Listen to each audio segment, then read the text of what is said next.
Moi, j'ai voulu regarder la réalité en face. C'est cela, oui. Je n'ai jamais eu de compte à l'étranger, ni maintenant, ni avant. Ta gueule! Je ne voulais pas qu'on prenne une photo de moi au petit matin, glauque. Je tiens à dire que c'est un mensonge. Les sbroufs, c'est vous! Du calme, camarade! La République, c'est la fermeté dans l'application de la loi. J'hallucine. Mais je sais pas pourquoi tu t'énerves. C'est que les affaires privées se traitent en privé. Je vais vous faire une confidence. Je me lève le matin et je me couche le soir. Tu fermes ta petite bouche, tu me parles de politique. Bonsoir à tous et bienvenue dans ce nouveau numéro de l'Hebdo Politique. Nous sommes le dimanche 31 mai et nous recevons ce soir le maire de Trappes, Guy Malandin. L'Hebdo Politique, Nicolas Kirillovitz. Guy Malandin, bonsoir. Bonsoir à vous et bonsoir à vos auditeurs. Vous êtes né le 1er juin 1937 à Rouen, vous avez donc 77 ans. Initialement, ça va durer le 1er juin, il y a une année de plus. Ouais, c'est vrai. Initialement, vous êtes un ingénieur dans le génie civil. Votre engagement politique a commencé au début des années 70 au sein déjà du Parti socialiste. Vous êtes connu notamment pour avoir soutenu Jean-Pierre Chevènement à la présidentielle de 2002. D'un point de vue local, vous avez été conseiller municipal d'Ophargis, maire adjoint des Lancours de 83 à 95. Vous avez été également député de la 11e circonscription des Yvelines et vous êtes devenu maire de Trappes en 2001, réélu en 2008 et 2014. D'ailleurs, est-ce que ce mandat sera votre dernier ? Vous l'affirmez ? En principe, je dis oui parce que c'est ce qui est prévu, quoi. Mais possibilité, si vous vous sentez capable de vous représenter ou alors franchement, on parle franc tout allez-y, le temps qu'il faut. Franchement, non, je considère que c'est mon dernier mandat que je remplis avec passion et tout en pensant que il faut ouvrir la route à la jeunesse, à des maires potentiels prochains, et dans l'équipe, il y a tout ce qu'il faut. On a compris le message. La commune de Trappes appartient à la communauté d'agglomération de Saint-Quentin en Yvelines, dont vous êtes d'ailleurs conseiller communautaire. Avec vous, Guy Malandin, nous reviendrons sur l'actualité de votre ville, malheureusement plutôt sombre ces dernières semaines, et nous entendrons également dans cette émission Luc Miseré, chef de file de l'opposition de la liste Trappes à gauche. Mais tout de suite, c'est l'heure du Money Time. L'Hebdo Politique, le Money Time. Alors le Money Time, Guy Malandin, c'est une série de questions-réponses rapides autour de l'actualité pour apprendre à connaître votre point de vue. Seulement un Français sur 5 souhaite que François Hollande se présente à l'élection présidentielle de 2017, selon un récent sondage. Cette tendance vous déçoit-elle ou vous la trouvez normale finalement, vu les résultats du président actuel ?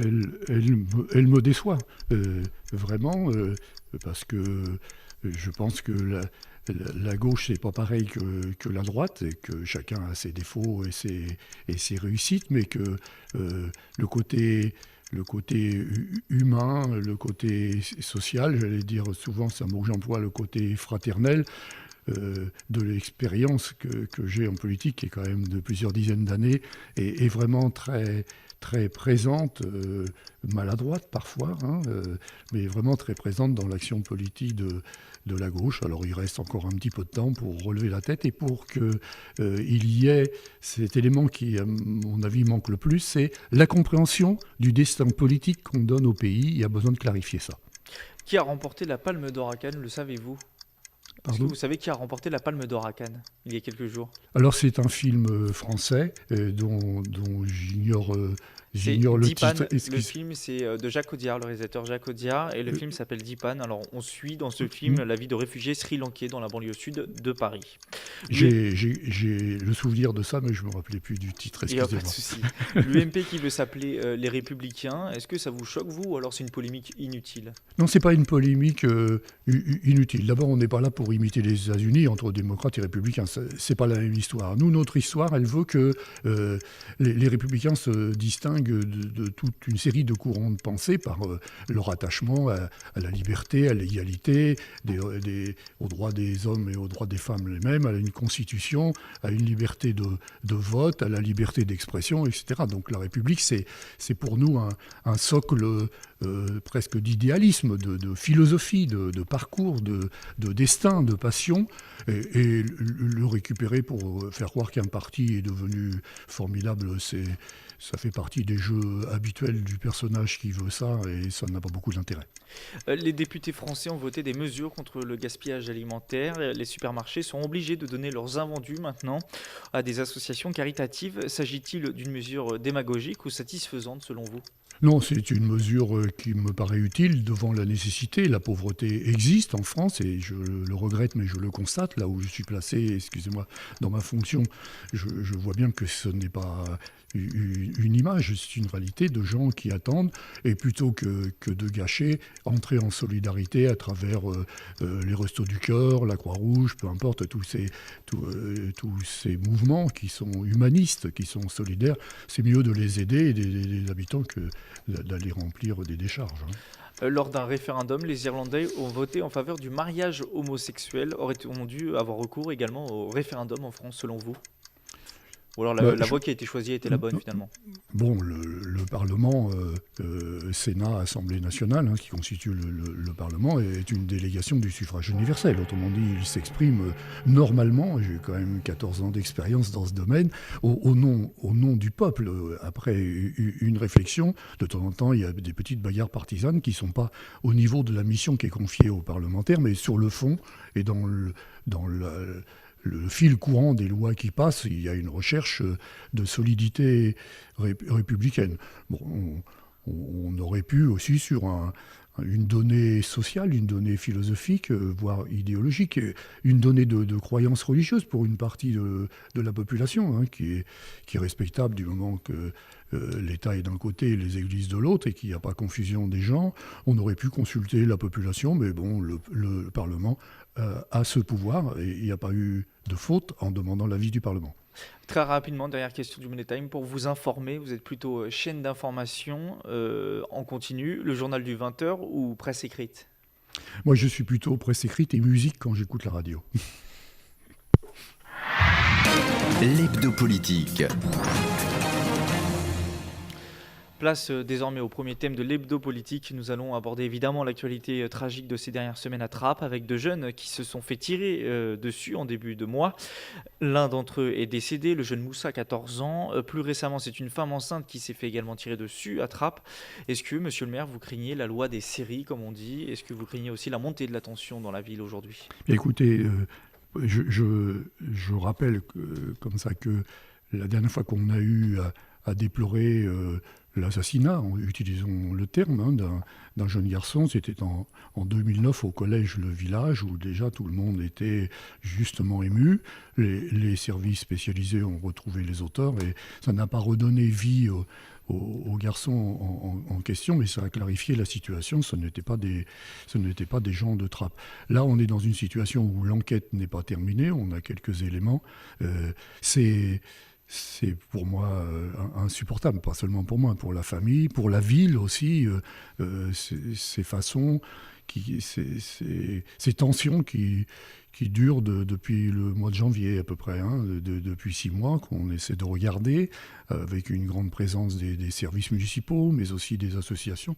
Mais tout ça est extrêmement compliqué, et je le dis, vous le savez, c'était dans les journaux. Chaque fois que je parle de ça, j'ai les larmes aux yeux. Vraiment, pas pour tricher. Parce que c'est, pour moi, comme avoir toutes ces familles, tous ces gens dans la douleur, dans la souffrance. On était 2000 à la marche. Et puis, mais j'ai rencontré les familles face à face, à un autre moment qu'à cette marche, bien entendu. Là, je viens de recevoir, ça n'a rien à voir, mais je viens de recevoir le papa d'un gamin aussi, plus âgé, une vingtaine d'années, qui est allé se faire tuer en Syrie. Bon, maintenant, il est mort. Et tout ça est très, très perturbant. Ce n'est pas trappiste, parce que c'est perturbant au niveau global. Et je sais que mes concitoyens sont dans la crainte, sont dans le rejet de ces choses-là. Et donc, on est en train de mettre en place les structures de dialogue, d'explication, de compréhension. Au sens, on ne va pas tuer tout le monde à Trappes, ça je veux dire, c'est pas non plus exagéré, si je puis me permettre ce terme sur un sujet pareil. Moi, mon souhait, c'est l'écoute, le partage, la fraternité et l'aide à ceux qui sont touchés directement par ces délires d'assassins. Justement, vous l'avez évoqué un petit peu, mais à chaque fois que vous apprenez une telle nouvelle, puisque c'est pas la première malheureusement à Trappes, comment en tant qu'homme et en tant qu'élu vous réagissez? Est-ce qu'il y a une façon différente de l'appréhender, ou alors finalement, est-ce que la question est un peu cynique, mais est-ce qu'au bout d'un moment on se dit bon, comme d'habitude, ou alors c'est toujours à chaque fois le même effroi? Ah non, moi je supporte pas. Je supporte pas, tout le monde le sait. Voilà, il y a un journal qui a dit la vérité en disant que quand j'en ai parlé au Monument aux Morts le 8 mai, j'ai pleuré, oui, effectivement. Et non, ça ne peut pas être attaché à une ville, hein, qu'à regarder les journaux, malheureusement. Et moi, comme la plupart de mes concitoyens, nous ne supportons pas ça, alors qu'on passe vraiment notre temps, notre passion, notre engagement à mener, je veux dire, une paix entre les citoyens, quoi. Et on voit que quand même cette fraternité existe. Hein. Si vous allez au marché à Trappes, là vous avez, ce que je dis souvent, un petit monde. Il y a des gens qui viennent de partout. Moi, je n'ai jamais vu de slogan raciste, etc. Et puis, il se fait que par épisode, puisque la dernière fois c'était en 2009, il y a des batailles entre bandes qui se montent, quelquefois pour des choses incompréhensibles, pour des adultes. Et puis malheureusement, ça peut finir par quelque chose qui est vraiment dans l'inhumanité totale. Est-ce qu'en tant que maire, vous estimez avoir une part de responsabilité dans ce qui s'est passé ou pas?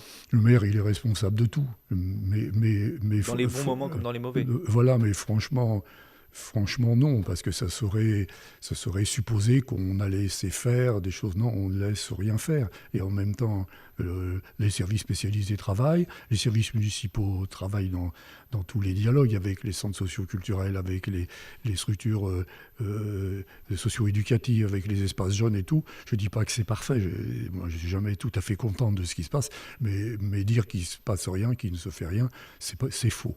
On ne peut pas dire ça, c'est pas vrai. Ça vous est déjà arrivé de vous dire, après un tel événement, je rends les armes, je n'y arrive pas, et peut-être qu'un autre maire, quelqu'un à ma place, y arrivera mieux, ou alors ça vous est jamais arrivé d'abandonner le combat, de vouloir en tout cas? Non, au contraire. Non, je me crois indispensable, je vais mourir un jour comme tout le monde, et puis tout le monde aura oublié. Tout le monde pleurera pendant une semaine, puis après il va dire allez, ça y est, il est parti, on est tranquille. Non, parce que moi, ma fonction de maire à Trappes, c'est une passion. C'est une passion humaine, c'est une passion de fraternité, et c'est pas une fonction pour le titre, c'est pas un élément de carrière. C'est vraiment, j'ai un attachement très fort pour cette ville et sa population, et c'est vrai.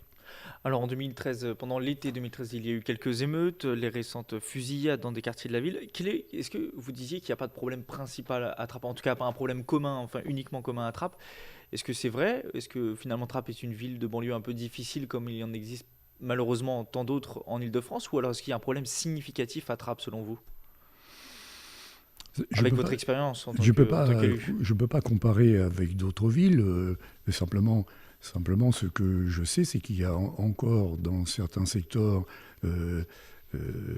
des jeunes qui se sont trompés complètement de chemin en s'imaginant que le trafic, la haine, la violence sont une solution pour vivre bien.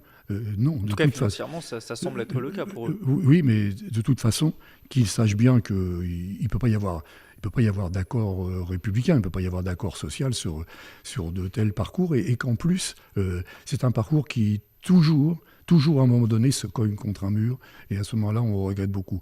Moi, je rencontre beaucoup un certain nombre de jeunes hommes, hein, qui ont maintenant 30 ans, et qui me disent maintenant je suis marié, j'ai des enfants, je regrette tout ce que j'ai fait de violence et d'inadmissible quand j'étais jeune. Ça veut dire que toujours un moment, ou bien il y a la sanction judiciaire, ou bien il y a le regret d'avoir raté sa jeunesse, quoi, et qui peut durer longtemps. Voilà. Mais autre propos de ma part,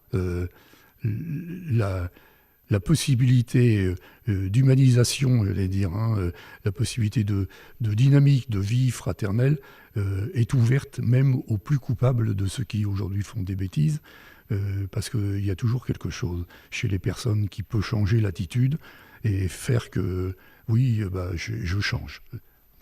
Vous y croyez en tout cas. D'un point de vue... Oui, il faut y croire, sinon on rentre à la maison et puis on bouquine, quoi. D'un point de vue extérieur, dès qu'il se passe un événement aussi tragique, forcément, ça focalise l'attention des médias et on prête à votre ville toujours les pires mots dans ces moments-là. Problèmes communautaires, crimes organisés, trafic en tout genre. Est-ce que tout ça est faux, tout ça vous attriste ou alors vous acceptez finalement Il y a interrogé sur ce sujet, Omar Sy a dit... qui vient de Trappes, voilà. On le rappelle. Oui, qui vient de Trappes, oui. Voilà, comme tant d'autres, on oublie souvent de le dire. Mais... Oui, et on a beaucoup d'artistes qui sortent de la ville, ce qui prouve que ce n'est pas toujours ce qu'on dit. Souvent, c'est loin de ce qu'on dit. Il dit oui, il y a effectivement une quarantaine de jeunes dépravés, on va dire, voire voyous. Ça veut dire qu'il reste 29 960 de gens qui vont bien. Et vous c'est à eux qu'il faut penser d'abord à tout ce qui se fait, tout ce qui se crée, à la transformation de la ville, à la dynamique économique de cette ville, qui est une réalité. Il n'y a pas beaucoup de villes où on a des pépinières accueillant 80 entreprises dans le quartier central, dont on disait beaucoup de mal il y a très longtemps, et dans lequel aujourd'hui on a de l'accession à la propriété qui se vend comme des petits pains. L'image de votre ville, c'est quelque chose pour laquelle vous vous battez au quotidien l'image de votre ville, c'est quelque chose pour laquelle vous vous battez au quotidien Non. Ça compte beaucoup, mine de rien. Oui, ça change beaucoup, oui. Moi, mon choix, mon engagement, c'est de donner la dignité aux habitants et qu'on cesse de les montrer du doigt, ce que d'ailleurs ils n'aiment pas du tout eux-mêmes. Il faudra encore du temps. C'est pas seulement une question d'image, c'est une question de respect des personnes qui y habitent. Et donc, oui, il se passe des choses inacceptables. Oui, tout va pas bien, mais enfin, entre le Trappes, franchement, je dis ça parce que j'ai dit tout à l'heure que c'était mon dernier mandat, donc je suis pas en campagne électorale. Le Trappes que vous avez connu au début et celui d'aujourd'hui. Entre le Trappes que j'ai connu, effectivement, en tant que député d'abord, en tant qu'élu local après, puis le Trappes d'aujourd'hui, excusez du peu, c'est pas le même. Alors, même si, et c'est très important, une grande partie des habitants, parce qu'ils l'ont souhaité, y sont. Mais combien de fois on me dit, vous savez, monsieur le maire, la ville qu'on a maintenant, on dit à nos enfants, il faut arrêter de taguer, il faut arrêter d'abîmer. Et effectivement, dans la ville, c'est rare qu'on ait des tags. Alors, Trappes, c'est une ville d'environ 30 000 habitants, dont vous êtes le maire depuis maintenant 14 ans. Quels sont vos moyens d'action à vous pour que plus jamais il y ait de nouveaux petits Moussa, malheureusement ? Est-ce que vous avez un vrai moyen, vous, en tant que maire de cette ville, pour agir là-dessus ? Alors, cette question ne peut se résoudre que dans un partenariat. D'abord, en ce qui concerne la ville, je le disais tout à l'heure, je ne vais pas faire la liste de toutes les actions sur l'enfance ou la réussite éducative. Je parlais des espaces jeunes, je parlais des structures socio-éducatives, je parlais des centres socioculturels, etc. Bref, on a mis en place un maillage, et j'en parlais vendredi en soirée avec Madame El Khomri, qui est ministre de la Ville. Elle dit oui, quand je suis allé chez toi, j'étais un peu étonné de tout ce qu'il y avait. Voilà, bon, c'est comme ça.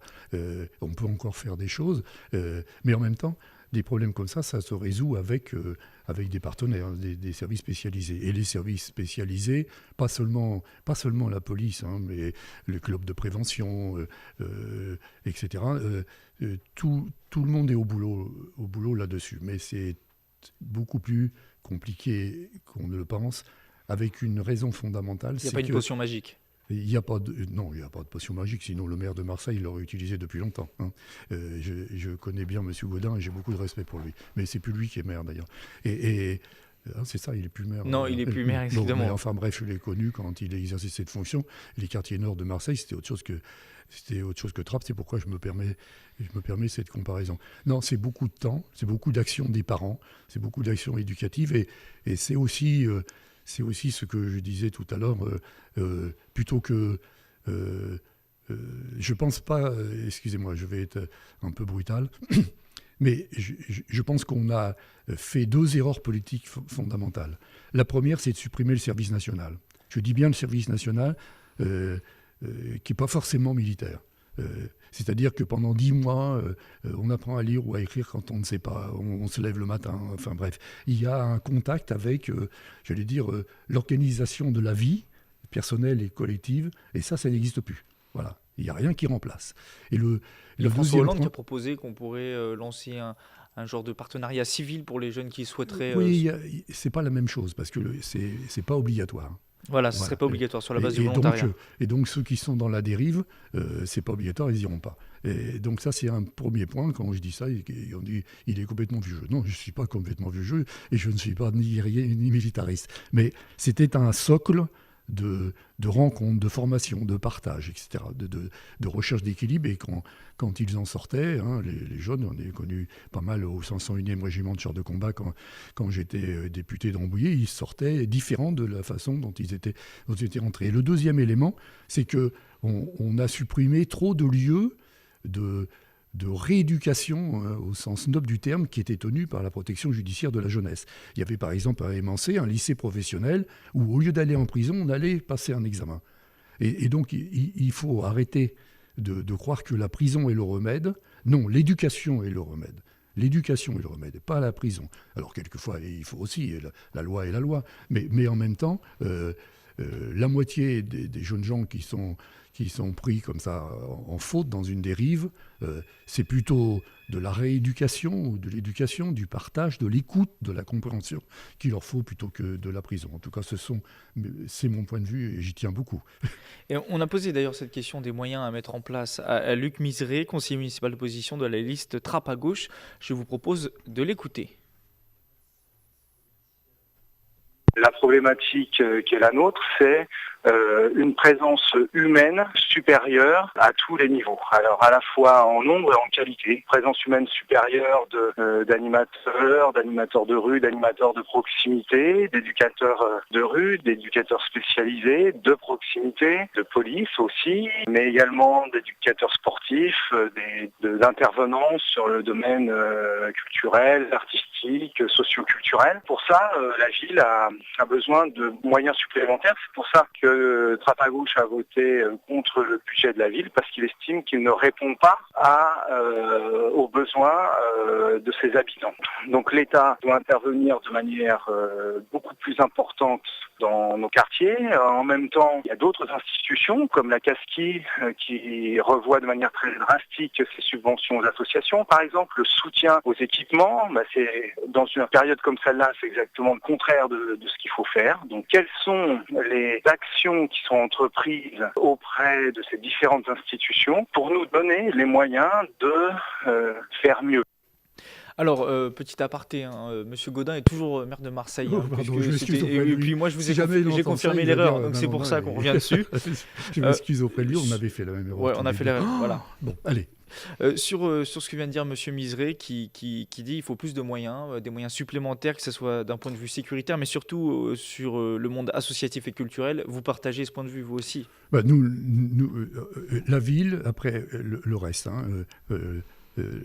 la ville n'a pas changé son aide aux associations, ses aides aux associations, pour que ce soit bien clair. Mais M. Miseré disait qu'il n'a pas voté, lui, le budget, parce qu'il disait que ce n'était pas assez. Oui, bon, la ville n'a pas changé le montant de ses dotations aux associations. Le deuxième élément, ce que dit M. Miseré, oui, il est regrettable que la communauté d'agglomération joue sur la culture et sur le monde associatif ou de forme sportive, de forme culturelle, autre pour faire des économies qui s'imposent, mais c'est sûrement pas là qu'il fallait les faire. Il y a quelques voyages, par exemple, qui coûtent cher, qu'on n'est pas obligé de faire quand on est président de la communauté d'agglomération. Comme ça, on va se comprendre facilement. Après, il y a effectivement les interventions des associations, des organismes spécialisés.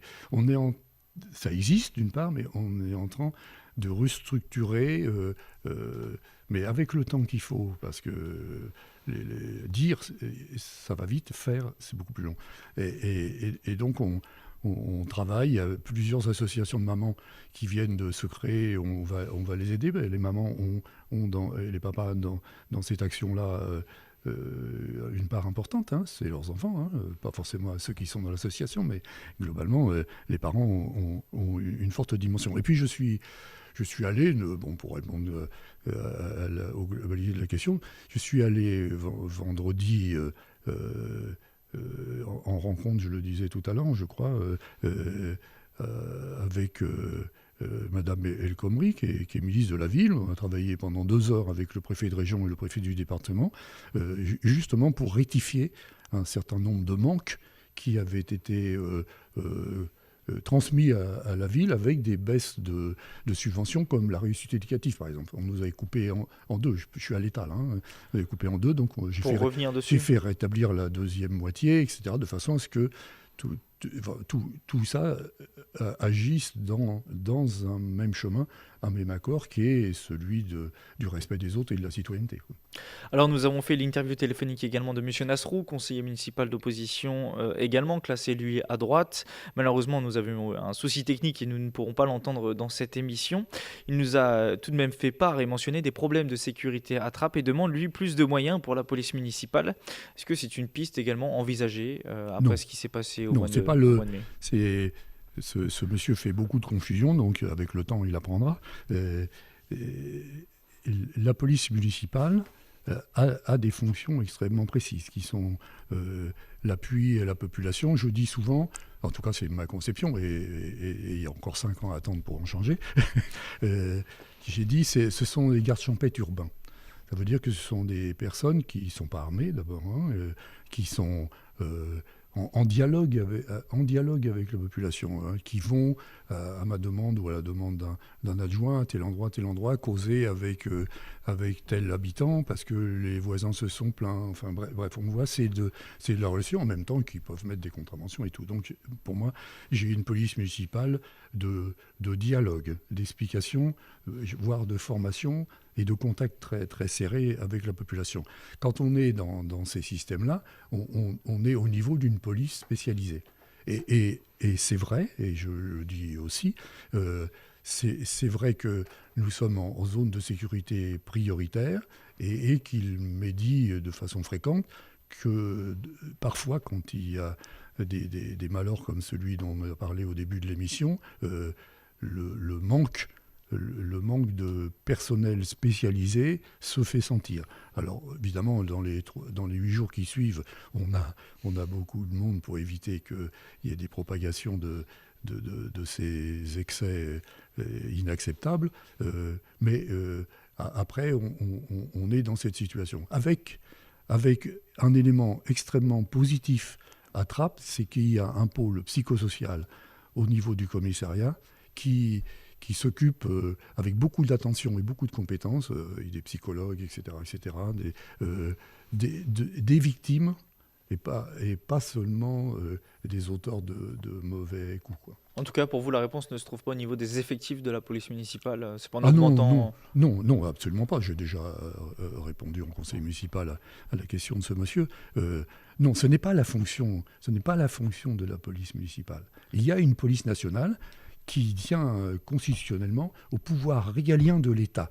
Et donc, si on sort du droit fondamental pour dire des choses comme ça, on participe à la pagaille. Non, la République a ses institutions, il faut respecter les institutions, il faut respecter les corps qui sont constitués, qui doivent mettre en œuvre la volonté de l'État.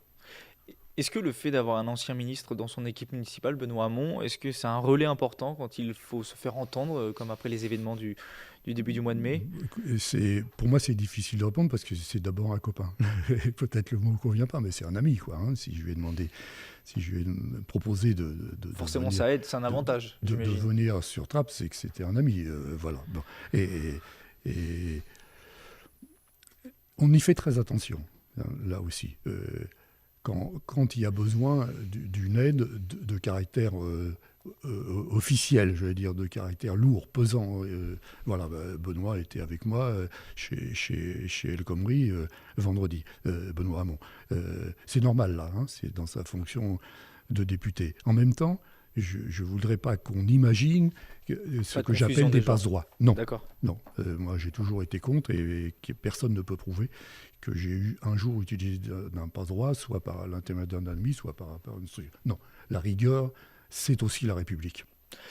Évoquons désormais un dernier point avant de faire une pause musicale. Des jeunes de la commune qui partiraient à l'étranger, dans des pays en guerre pour faire le djihad. Vous l'avez évoqué tout à l'heure, c'est avéré. On sait que plusieurs jeunes de Trappes ont suivi ce chemin. Est-ce que vous savez, vous, en tant que maire, combien ? Est-ce que c'est une tendance sérieuse ? Est-ce qu'il faut s'en inquiéter particulièrement ? Alors, je ne sais pas combien. Et les services spécialisés avec lesquels on est en dialogue, ça va de soi, ne savent pas trop combien non plus, parce que c'est très flou. Mais en même temps, c'est vraiment incompréhensible comme démarche. C'est des gens à qui on... Vous pouvez agir, vous, contre cela ? Vous pouvez détecter en amont et agir ? Il faut trouver les recruteurs pour agir contre cela. Donc ce n'est pas le problème de la ville de Trappes particulièrement. Toute seule, non. Et la preuve en est, si une preuve était nécessaire, c'est que j'ai reçu encore vendredi matin, c'est comme ça, j'ai reçu le papa d'un garçon, dont je ne donne pas les noms par respect pour la famille, bien sûr. dont on pense que malheureusement il est décédé, on a passé 2 ans ensemble. Il a toujours pas compris pourquoi son fils était parti. Nous, on a deux jeunes qui sont partis, un qui était employé municipal, un autre qui est le fils d'un agent municipal. Celui qui était employé municipal, il n'avait pas de boulot, on l'embauche. On a mis en place le paiement, ce qui est normal dans la formation des agents, de son BAFA. Il commence à étudier le BAFA, voilà. Et puis un lundi, il n'est pas là. On téléphone à sa famille et ses parents disent oui, il est parti depuis vendredi. Il nous a dit qu'il allait à une séance de formation de son BAFA. On ne l'a pas revu. Il était parti en Syrie. Donc c'est d'un complexe, voilà, ce qu'il faut trouver, et les services spéciaux y travaillent, c'est les voyous, je le dis avec violence exprès, qui recrutent tous ces jeunes en leur faisant croire le paradis ou des choses comme ça, le martyr et tout. Non, là on leur ment sur des fondamentaux, et on profite de leur désarroi d'un moment, etc., pour en faire finalement des victimes d'une action qui est une cruauté historique au nom d'une religion. Et la religion, je le dis aussi parce que j'y tiens beaucoup, en raison du nombre de citoyens, l'islam doit être respecté. Et quand on utilise une religion comme les chrétiens ont utilisé les croisades autrefois, on n'est plus dans la spiritualité d'une religion. Moi, j'en ai pas, mais je comprends cette spiritualité. Et en plus, on abuse de jeunes qui sont en inquiétude, en interrogation, en désarroi, pour en faire des victimes. C'est l'heure de faire une pause musicale et on se retrouve pour évoquer d'autres actualités de la ville de Trappes. L'hebdo politique sur Sensation. De retour dans l'hebdo politique en compagnie de Guy Malandin, le maire socialiste de Trappes-en-Yvelines. Avec vous, nous allons évoquer désormais d'autres actualités de votre ville, à commencer par le dossier, on va dire, le plus ancien, le plus connu, l'enfouissement de la Nationale 10. Savez-vous quand précisément les travaux vont enfin commencer ? C'est un dossier qui traîne, on va dire, depuis la fin des années 90 concrètement. Est-ce que vous avez des nouvelles à nous donner ? On imite avec ça le monstre du Loch Ness. Alors, où on en est aujourd'hui, on en a parlé avec le préfet de région il n'y a pas très longtemps, et le préfet des Yvelines. Aujourd'hui, les dossiers d'enquête publique pour la réalisation des travaux sont terminés. On devrait, je dis toujours devrait, parce que moi je peux décider pour la ville, je ne peux pas décider pour l'État.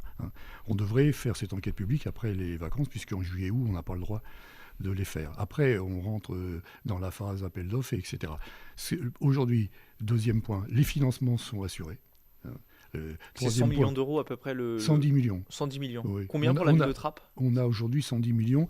La ville de Trappes doit être une quinzaine de millions dans cette affaire. Ce sera supportable pour vous avec la baisse des dotations, on en a parlé tout à l'heure en investissement, oui, parce que je veux dire, un ouvrage comme ça, alors je ne veux pas charger d'emprunt la ville, les prises dans des conditions d'emprunt très, très excessifs, on a divisé par 3, très bien.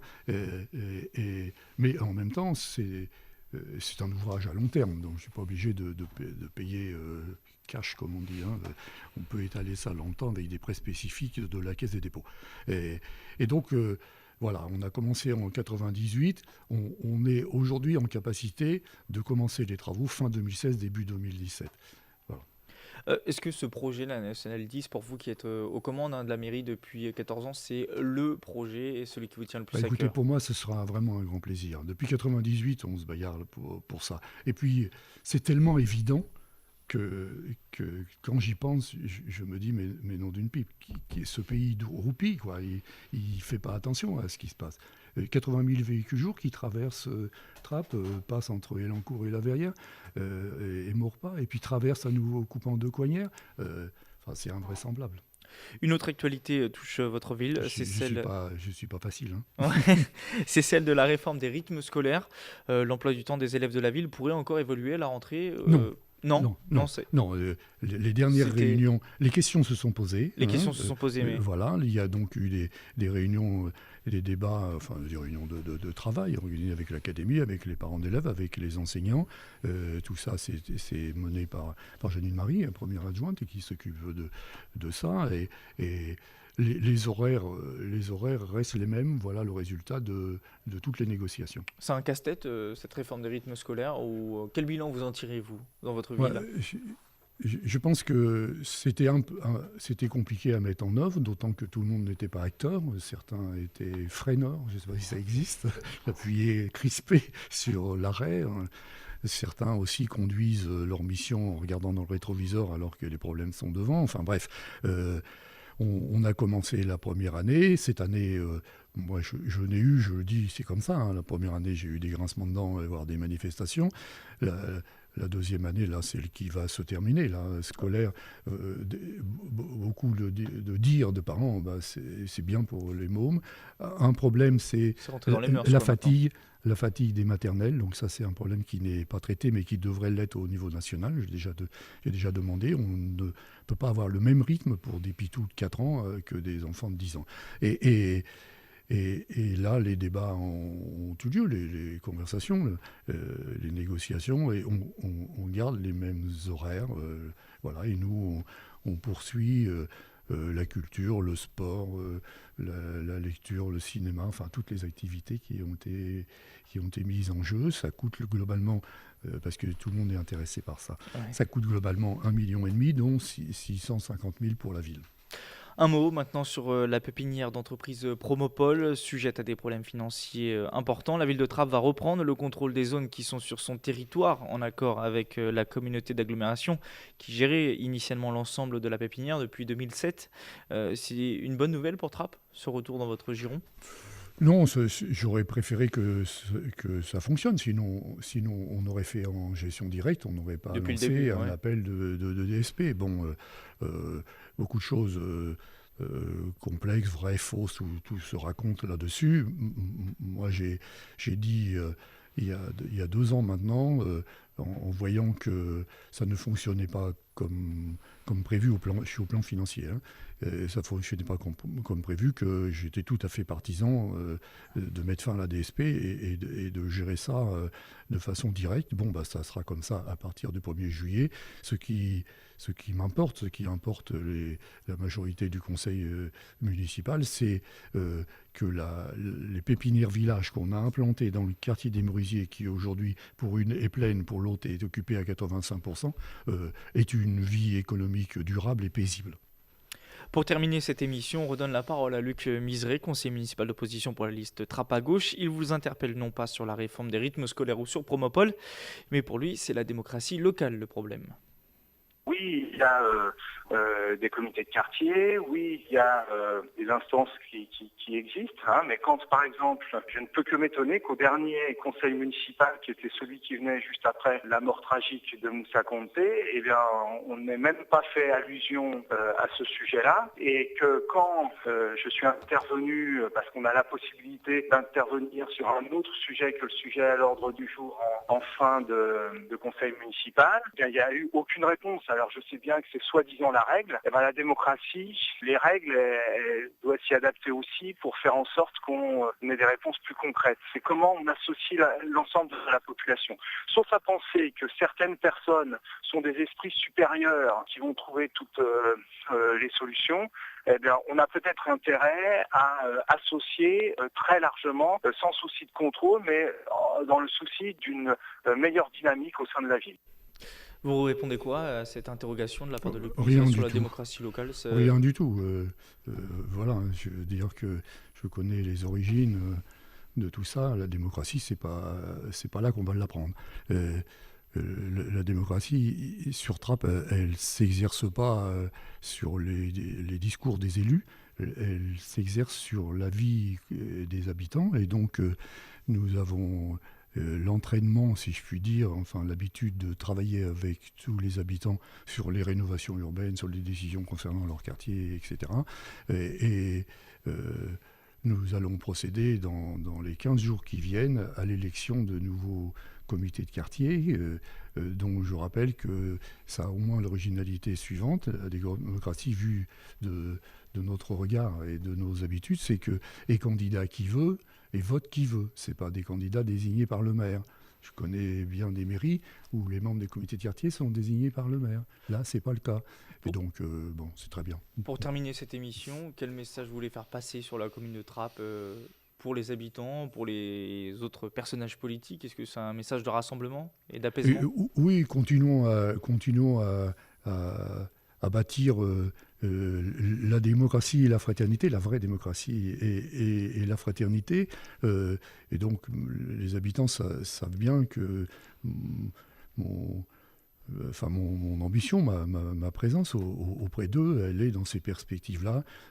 La dignité, le partage, le respect des uns et des autres, et c'est ce qui me passionne, et c'est ce à quoi j'emploie mon temps. Et en même temps, le dernier mot que je veux dire, je les remercie vraiment de leur confiance et de l'amitié qu'ils me témoignent.